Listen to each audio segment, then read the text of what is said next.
Assalomu alaykum. Bugungi videoda sizlar bilan 10 ta buqacha, ya'ni yosh buqachalarni olib turib, 10 tasini boqib, qancha sof foyda qilsa bo'ladi, shu haqida gaplashamiz. Videoni ko'rishdan oldin videoga обязательно like bosib qo'ying, chunki like bossangiz videolar yanada tez tarqaladi va bu video ko'pchilik uchun foydali bo'ladi. Unda boshladik.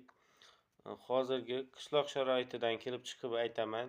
Hozirgi qishloq sharoitida agarda sizda 80 million so'm bo'ladigan bo'lsa, unga 8 ta yo'q, 10 ta buqacha olib turib, u 10 ta buqachani bittasini misol uchun 8 million deb hisoblasak, 3-4 oylik yosh buqacha olsak, masalan 2 oylik yangi tug'ilganlarida olsak 10 ta, u 80 million bo'ladi.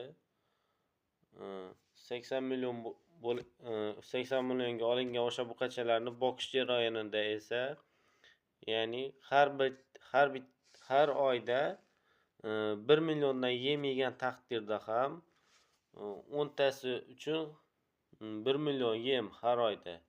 12 oyda, ya'ni 1 yilda 12 million yem yesa,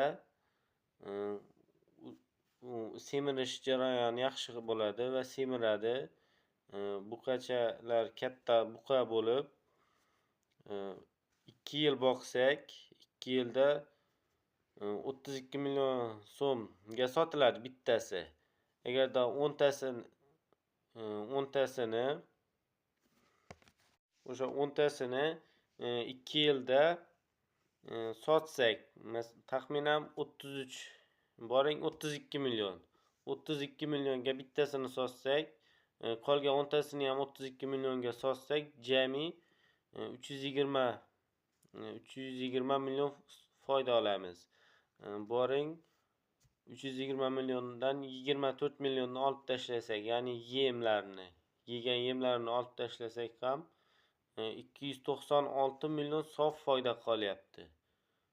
Shuning uchun sizlarga maslahatim, uyingizda pulingiz bo'lsa, hoziroq o'sha buqachalarni olib turib, yetishtirib, kataytirib, foyda qilib soting. Shundan yaxshigina daromad qilsa bo'ladi. Video shu yergacha ko'rgan bo'lsangiz, albatta like bosib qo'ying. Bundan keyingi videolar bundan-da qiziq bo'ladi. Keyingi videolarda sigir boqib turib qancha foyda qilsa bo'ladi, shular haqida batafsil gapirib o'taman. Ko'rishguncha xayr.